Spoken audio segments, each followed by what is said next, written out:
Hello viewers, welcome to Suman TV. నేను జ్యోతి. ఈ రోజు మనతో పాటు కిమ్స్ హాస్పిటల్ నుంచి paediatric orthopaedic specialist doctor Roshan Jaiswal garu ఉన్నారు. నమస్తే సార్. నమస్కారం జ్యోతి గారు. చిన్నప్పటి నుంచే చిన్న పిల్లల్లో బోన్ స్ట్రెంగ్త్ ఇంప్రూవ్ అవ్వాలంటే వాళ్ళకి యాక్టివిటీస్ కానీ ఫుడ్ కానీ ఎలా ఉండాలంటారు? నార్మల్గా చాలా మంది పిల్లలు వస్తారు హాస్పిటల్కి, పేరెంట్స్ తీసుకొస్తారు అండ్ దే టెల్ దట్ పిల్లలు చాలా తొందరగా ఫటీగ్ అయిపోతున్నారు, they are not having good amount of stamina and they don't play a lot. Essence of child is, if you చిన్నపిల్లలకి 1-2 years పిల్లలకి చూస్తే ఎట్లా ఉంటారు, they are very hyper active, they are running around, they are doing so much of activities. That is what is childhood. But unfortunately ఇప్పుడు ఈ TVs వల్ల, school studies వల్ల, mobiles వల్ల యాక్టివిటీ తగ్గుతుంది. సో బోన్ హెల్త్కి మీరు అడిగిన క్వశ్చన్లో how to improve the bone health. So bone health can be improved only by activity and diet. It cannot be improved just by sitting in one place. So most important, పిల్లల్లో growth అయినప్పుడు appropriate sunlight exposure is very important. Sunlight exposure ఏం చేస్తుంది, శరీరంకి vitamin D ఇస్తుంది. When sunlight falls on the skin, so ఆ ultraviolet rays శరీరంలో ఉన్న కొలెస్ట్రాల్కి, actually type of cholesterol under the skin, దానికి విటమిన్ డికి కన్వర్ట్ చేస్తుంది. That vitamin D helps in good bone formation by utilising vitamin D. అంటే మన శరీరంలో ఉన్న కాల్షియంకి కరెక్ట్గా యూజ్ చేసి బోన్కి స్ట్రెంగ్త్ ఇస్తుంది. కానీ ఆ స్ట్రెంగ్త్ ఎప్పటిదాకా నిలబడుతుంది, if the child starts playing. ఆయన పరిగెత్తున్నాడు, ఫిజికల్ యాక్టివిటీ చేస్తున్నాడు అంటే his bone strength will be good. So parents mostly అడుగుతారు ఎంతసేపు ఆడాలా. సో at least 1 hour in a day. Like for example, if someone goes to జిమ్కి వెళ్తే మసల్ మాస్ పెరుగుతుంది, మజిల్స్ పెరుగుతాయి. జిమ్ బంద్ చేస్తే ఏమవుతుంది, మజిల్ తగ్గిపోతుంది. అట్లనే బోన్కి లోడ్ చేస్తే, అంటే దాని మీద బరువు పడితేనే బోన్లో కాల్షియం పెరుగుతుంది. అండ్ ఈ కాల్షియం మ్యాక్సిమం లెవెల్కి ఈ ఏజ్లోనే డెవలప్ చేయాలి. ఇప్పుడు డెవలప్ చేయలేకపోతే ఈ కాల్షియం లెవెల్స్, ఫ్యూచర్లో ఆస్టియోపోరోసిస్ అని ప్రాబ్లం వచ్చి ఫ్రాక్చర్స్ అవ్వడం చాలా కామన్. అండ్ ఈ ఏజ్లో, గ్రోయింగ్ ఏజ్లో కాల్షియం తగ్గితే bones become soft. If they become soft, they don't grow స్ట్రైట్గా గ్రో అవ్వలేకపోతే బెండ్స్ అవ్వడం చాలా common. So post Covid, with the change in life style, everything is available at home on your mobile apps. So kids, what you do, you don't take the childrens out anywhere. ఇంట్లోనే ఉంటారు, sunlight exposure ఉండదు, bones weak అయిపోతున్నాయి. బోన్స్తో సహా muscles కూడా weak అవుతాయి activity చేయలేకపోతే. So pediatric orthopedic surgeon doesn't mean that I'm treating only the bones. Muscles are integral part. Okay, bone and muscles all have to be taken care together. So for this, a good amount of physical activity. Physical activity means bearing activities, running around, jumping around, at least 1 hour per day pillalu cheyala. And in good amount of sunlight, with their skin exposed to the sun. That is very important. The next point comes, what kind of diet. Diet is a very important part of our life. It not even bone health, complete overall health kosam diet is very important.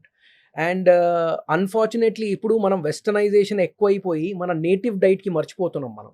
Hour native diet is far more well balanced than what we get outside. All this junk foods, bakery items, biscuits and chocolates, these are becoming a big crime and bone health is getting lost. So calcium rich diet తీసుకోవాలంటే milk and milk products. It might be cheese, curd. Curd is an integral part of our South Indian diet. Our meals don't end without having curd rice. So curd is a very important part. You have a appropriate amount of curd, milk and milk products, bone health will be good. Good amount of leafy vegetables. At least one portion. Okka diet lo okka quantity leafy vegetables undala. Next, if you're a non-vegetarian, obviously non-vegetarian diet has greater amount of vitamin D and calcium. But vegetarian diet is also no less. Like you can use drumsticks, leafy vegetables and milk products. They give you adequate amount of calcium. ఆ calcium వల్ల మన body health, bone health మంచిగా ఉంటుందండి. Like ఇప్పుడు చాలా మంది ఏంటంటే dairy products use చేయకపోవటమే better, వాటిలో లాట్స్ ఆఫ్ కెమికల్స్ ఉంటాయి. సో ముందున్నట్లు లేదు, పిల్లల హెల్త్కి ఇంకా ఎక్కువ డ్యామేజ్ చేస్తుంది అంటున్నారు. సో యాజ్ ఎ డాక్టర్గా మీరు ఏం చెప్తారు? ఇది is very important concern and they are right also. దానిలో చాలా ట్రూత్ కూడా ఉంది. ఆ ట్రూత్ ఎందుకు ఉంది, because of the dilution of things and impurities which are added. ఇప్పుడు for example, this milk which is produce now days, they give lot of hormones ఇస్తారు. ఆ హార్మోన్స్ పిల్లల్లో వెళ్ళి వాళ్ళలో కెమికల్ చేంజెస్, బాడీలో హార్మోనల్ చేంజెస్ తెస్తున్నాయి. That is becoming a bigger problem. So if you can access A2 milk అని దొరుకుతుంది, ఆ A2 మిల్క్ యాక్సెస్ చేయగలిగితే that is the best milk for the child. కానీ ఆ A2 మిల్క్ కూడా సోర్స్ ఎక్కడి నుంచి వస్తుంది? క్యాటిల్ దేర్ దానికి ఏమైనా ఇంజెక్షన్స్ ఇస్తున్నారా వాళ్ళు? డైట్‌లో ఏమైనా యాడ్ చేసి ఇస్తున్నారు? అది కూడా ఇంపార్టెంట్. ది క్యాటిల్స్ ఇప్పుడు తింటారు కదా! అది what you call that grass what they eat. దాంట్లో ఎంత పెస్టిసైడ్స్ ఎళ్ళినాయి. So, this is a common problem. Milk ద్వారానే కాదు. మనం డైలీ డయట్ తీసుకున్నలో ఇప్పుడు micro plastics and pesticides has become a part of it. It will be great if everyone can do organic farming at home. కానీ practically possible లేదు. So, try to find a source where you can get authentic soya kind of milk milk. అట్లా చెప్తూ ఉంటారు doctors. అవి soya powder milks అని చెప్తూ ఉంటారు. So powder milk is absolutely wrong. I am totally against them. You cannot call that powder as a milk at all. It is a synthetic product. They tell వాళ్ళు చెప్తారు దీనికి condense చేసి దానిలో milk extract చేస్తారు. So same మిల్కే condense చేస్తున్నారు కదా. So ఆ milk లో ఏముంది, పౌడర్ మిల్క్ లో కూడా అదే ఉంటది. రాదర్ కొన్ని ప్రిజర్వేటివ్స్ యాడ్ చేస్తారు. So why we need preservatives when మన India is a country with such a big culture about milk. No, milk ఈజీగా అవైలబుల్ ఉంది మన దగ్గర. అది మనకి అవసరం లేదు. Soya milk doesn't give you the casein and calcium what we have in our regular milk. But దాంతో ఒక్కటి అడ్వాంటేజ్ ఏంటంటే ఎస్పెషల్లీ డైటింగ్ చేసిన వాళ్ళకి అది బెటర్. అది amount of cholesterol you get will decrease. But పిల్లలకి కొలెస్ట్రాల్ గురించి ఆలోచించడం అవసరం లేదు, given that they are physically active and they don't take bakery products which are making them obese. So doctor garu, అంటే ఇప్పుడు కామన్ గా చిన్న పిల్లల్లో మీ దగ్గరికి వచ్చే వాళ్ళలో ఈ ఆర్థోపెడిక్ కి సంబంధించి, బోన్స్ కి సంబంధించి ఎలాంటి ప్రాబ్లమ్స్ ని ఎక్కువగా చూస్తున్నారు? నేను ముందర చెప్పినట్టు పోస్ట్ కోవిడ్ కొన్ని మన ప్రెజెంటేషన్ మారినాయి. పోస్ట్ కోవిడ్ ఈ సెడెంటరీ లైఫ్ స్టైల్ ఎక్కువైన వల్ల బోన్ ప్రాబ్లమ్స్ కొంచెం ఎక్కువనే పెరిగినాయి. సో కామన్ ప్రాబ్లమ్స్ పేరెంట్స్ దేనికోసం తీసుకొస్తారంటే, వన్ ఇస్ కాల్ బెండ్ అవ్వడం. They either bend outside or bend inside. Growing ఏజ్లో విటమిన్ డి, కాల్షియం తగ్గిన వల్ల ఇవి అవుతాయి. Similarly there is one more problem of flat foot and growth pains. Growth pains అంటే నైట్ టైం పిల్లలు usually నిద్ర నుంచి లేచి పెయిన్స్ చాలా అవుతున్నాయి అంటారు కాల్లో. So we will deal one after the other. So ఈ కాల్ బెండ్ అవ్వడం బయట వైపు లేకపోతే లోపటి వైపు. సో పెరిగే ఏజ్లో విటమిన్ డి తక్కువ ఉన్న వల్ల, సెడెంటరీ లైఫ్ స్టైల్ వల్ల బోన్స్ సాఫ్ట్గా తయారవుతాయి. సో ఈ soft bones are like soft candles. So దాని మీద బరువు పెడితే ఏమవుతుంది, దే స్టార్ట్ బెండ్ అయిపోతున్నాయి బయట వైపు లేకపోతే లోపటి వైపు.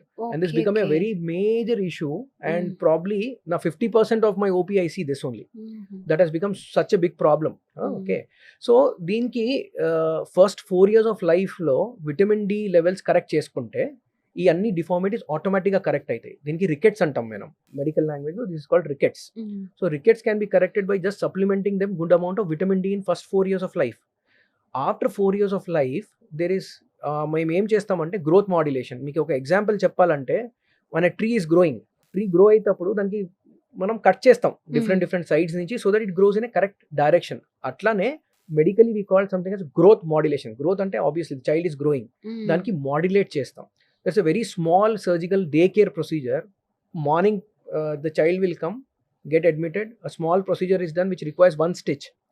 So we control the growth of the bone by that one small screw which we put inside. దానివల్ల growth correct అయిపోతుంది. But unfortunately many parents think that all these bends will get corrected by themselves. పెద్దవాళ్ళు చెప్పారు ఇప్పుడు అవసరం లేదు, ఏం చేయలేకపోతే నడుస్తుంది, పిల్లలు పెరుగుతున్నారు, స్ట్రైట్ అయిపోతారు. That is also unfortunately a very wrong thing people think about. So they come very late. ఎప్పుడు వస్తారంటే 9th 10th లో వచ్చినప్పుడు వస్తారు. 9th 10th లో వచ్చినప్పుడు బోన్ ఆల్రెడీ పెరిగిపోయింది. Now you cannot modulate. Tree is already grown. Now you cannot give it shape. Okay. So ఆ ఏజ్లో ఏమైనా చేయాలంటే బోన్ కట్ చేసి సర్జరీ చేయాలి. బోన్ కట్ చేసి సర్జరీ చేయడం అంటే 3 months bed rest. Something which can be done with a single stitch. Next day నుంచి నడుచుకుని వెళ్ళే ప్రొసీజర్కి మనం లేట్ చూసిన వల్ల పెద్ద సర్జరీలో మారిపోతుంది. So it's a humble appeal from my side to all parents, don't wait till the child is 14-15. కొంచెం కూడా బెండ్ కనిపిస్తే ఎర్లీ ఏజ్లో వస్తే we can direct them correctly and correct the deformity without doing any big surgical intervention. అప్పుడు మెడిసిన్స్తో డయట్తో దీనికి correct చేయగలం. చిన్నప్పుడు పుట్టినప్పుడు బేబీస్ వాళ్ళ కాళ్ళు లోపలికి క్రాస్గా కానీ లేకపోతే అదర్వైజ్ సైడ్స్కి కానీ అలా ఉంటాయి అన్నమాట. సో నిజంగానే పేరెంట్స్, గ్రాండ్ పేరెంట్స్ వీళ్ళందరూ కూడా వాళ్ళు పెద్ద అయ్యే లోపల అవి సెట్ అయిపోతాయి, నార్మల్గా అయిపోతాయి అని అందరూ చెప్తూ ఉంటారు. బేబీని అలా మనం గుర్తించినప్పుడు వీళ్ళ కాళ్ళు క్రాస్గా ఉన్నాయి లోపలికి కానీ సైడ్కి కానీ, సో ఎప్పుడు తీసుకొని రావాలంటారు హాస్పిటల్కి? పెద్దవాళ్ళు చెప్పేది యాక్చువల్లీ కొంచెం to some extent it is correct. They correct by themselves. అది ప్రాబ్లం ఎప్పుడంటే ఒక కాలు బెండ్ ఉంది, ఒక కాలు బెండ్ లేదు. అది ప్రాబ్లం. ఓకే. బెండ్ రోజుకి పెరుగుతుంది. అట్స్ ఎ ప్రాబ్లం. కాలు కాకుండా చెయ్యిలో కూడా వాపు వస్తున్నాయి, ఎస్పెషల్లీ రిస్ట్ జాయింట్. పిల్లలు పాకుతారు కదా, అవునవును. So they put wait on their wrist also. ఆ రిస్ట్ మీద వెయిట్ పడినప్పుడు ఇది కూడా బెండ్ అవ్వడం స్టార్ట్ అవుతాయి. సో ఒక కాలు స్ట్రైట్ ఉంది, ఒక కాలు బెండ్ ఉంది, కాలు ఎక్కువ బెండ్ అయిపోతున్నాయి, లేకపోతే రిస్ట్ జాయింట్స్లో కూడా స్వెల్లింగ్ ఉందంటే ఇమీడియట్గా దానికి అటెన్షన్ ఇవ్వాలి మనం. And rest of the things as you told they usually correct, కానీ they have to be under observation. Okay, correct అబ్జర్వేషన్లో ఉంటే we can be rest assured ఇది కరెక్ట్ అయిపోతాయి అని. అండ్ అలాగే ఇంకొక ప్రాబ్లం కూడా మనం ఎక్కువ చూస్తుంటాం డాక్టర్. చాలా మంది ఫుట్ ఇట్లా స్ట్రైట్ గా ఉంటుంది. సో అట్లా ఉంటే ఏంటి ప్రాబ్లం అసలు? ఏదైనా Okay. కరెక్ట్ చేసుకోవాలంటారా? సో దీనికి ఫ్లాట్ ఫుట్ అంటాం. సో ఫ్లాట్ ఫుట్ అగైన్ మీరు చెప్పినట్టు grand parents might tell it is good, but some families also think it is not good. Okay, they do not get good luck అని అంటారు. So అది అన్ని important కాదు, ఇవంతా మిత్తే అంటారా? మిథ్యే అది. ఇలాంటివన్నీ? దానికి ఏం అవదు. సో ఫ్లాట్ ఫుట్ ఎంత కామన్ అంటే if there are 100 people sitting in an auditorium, 30 people will have flat foot. So 30% జనాల్లో ఫ్లాట్ ఫుట్ ఉంటుంది. కొందరికి ఎక్కువ ఉంటుంది, కొందరికి తక్కువ ఉంటుంది. ప్రాబ్లం ఎప్పుడంటే ఇది ఫ్లెక్సిబిలిటీ కాల్ది తక్కువ అయిపోతే ప్రాబ్లం అది. సో 99% పిల్లల్లో ఈ flat foot as they grow up to 8 years of age form అయిపోతుంది, అంటే ఆర్చ్ వచ్చేస్తుంది. Vital normal foot is arch foot. అవునవును. చిన్నప్పుడు చూడగానే అందరి కాళ్ళు ఫ్లాట్ అలాగే ఉంటే ఫ్లాట్ ఉంటాయి. ఫ్యాట్ ఉంటుంది వాళ్ళ దగ్గర, flat which is because of fat. Okay. Okay, so that fat disappears and ఆ ఆర్చ్ కనిపిస్తుంది. కానీ దానికి కొందరు పిల్లలకి ప్రాబ్లం చేస్తాయి ఇవి. సో దానిలో వాళ్ళకి ఫ్లెక్సిబిలిటీ తక్కువ ఉంటుంది. సో మేము వాళ్ళకి కొన్ని ఎక్సర్సైజ్ నేర్పిస్తాం. Set of 5 exercises will be there. ఆ 5 exercise చేస్తే ఫ్లెక్సిబిలిటీ రిటర్న్ వస్తుంది. ఫ్లెక్సిబిలిటీ వస్తే ఏం ట్రీట్మెంట్ అవసరం ఉండదు. ఫ్లెక్సిబిలిటీ రాలేకపోతే unfortunately we have to do a surgery and correct them. So doctor garu, కొంతమంది పిల్లల్లో వాళ్ళు ఎదుగుతున్న క్రమంలో లైక్ టీనేజ్ లో అనుకోండి, అలాంటప్పుడు అంటే నిద్రపోయి లేవగానే బాడీ పెయిన్స్ వచ్చాయి, సో అట్లా చెప్తూ ఉంటారు. సో ఎందుకండి వాళ్ళకి అట్లా ప్రాబ్లమ్స్ ఉంటాయి? కొందరు పిల్లలు నిద్ర నుంచి లేస్తారు నొప్పిలతో, కొందరు పిల్లలు లేచిన తర్వాత నొప్పి ఉంది అంటారు. సో ఆ నిద్ర నుంచి నొప్పిలతో లేవడం దానికి మేము గ్రోత్ పెయిన్స్ అంటాం. ఓకే. ఈ growth pains is a part of your growth. It is called, మేము అంటామంటే ఇంగ్లీష్ లో it is called necessary evil. Growth అయినప్పుడు బోన్స్ మొత్తం బాడీ స్ట్రెచ్ అవుతుంది. అండ్ ఈ పిల్లలకి విటమిన్ డి తక్కువ ఉన్న వల్ల లేకపోతే వాటర్ తక్కువ తీసుకున్న వల్ల night times when they play and come back, రాత్రి పండుకున్నప్పుడు ఆడుతప్పుడు వాళ్ళకి ఏం అనిపించదు, they are hyperactive, full of energy. But when they sleep, vitamin D తక్కువ ఉన్న వల్ల బాడీలో వాటర్ తక్కువ ఉన్న వల్ల ఈ పెయిన్స్ అనిపించి వాళ్ళు నిద్ర నుంచి లేచి and they don't sleep again. మొత్తం ఫ్యామిలీ మొత్తం లేచి కూర్చోవాల్సింది వస్తుంది.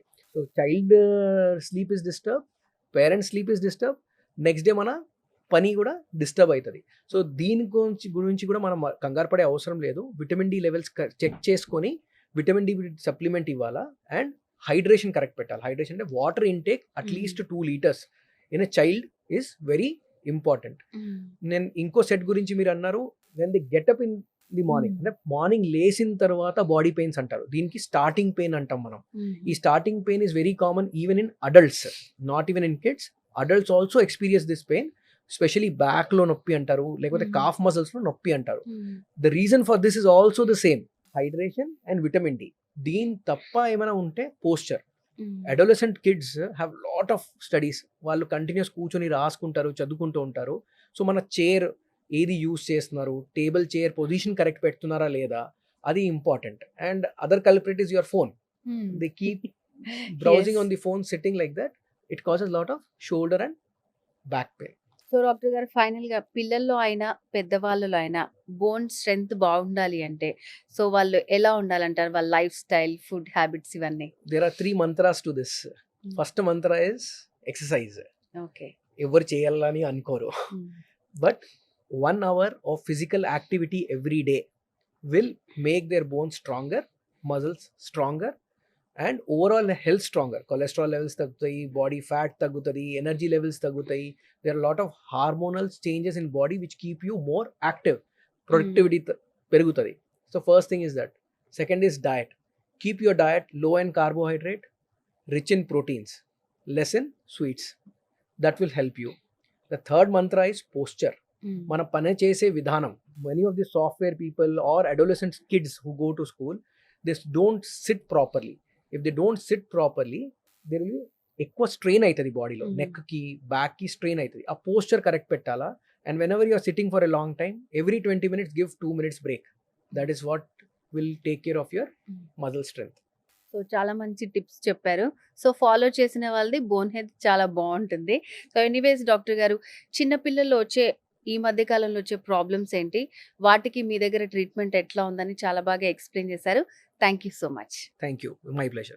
So viewers, doctor Roshan Jaiswal గారిని మీరు కూడా కలవాలి అని అనుకుంటే కిమ్స్ హాస్పిటల్లో మీరు అపాయింట్మెంట్ తీసుకొని మీట్ అవ్వచ్చు. లేదంటే ఈ పిల్లల్లో వచ్చే బోన్ ప్రాబ్లమ్స్కి సంబంధించి మీకు ఏమైనా డౌట్స్ ఉంటే స్క్రీన్ మీద కనిపిస్తున్నటువంటి నెంబర్కి మీరు కాల్ చేసి కంప్లీట్ డీటెయిల్స్ తెలుసుకోవచ్చు. మాకు మెసేజ్ కూడా చేయొచ్చు. సో ఇది వాళ్ళ స్పెషల్ వీడియో. నమస్తే.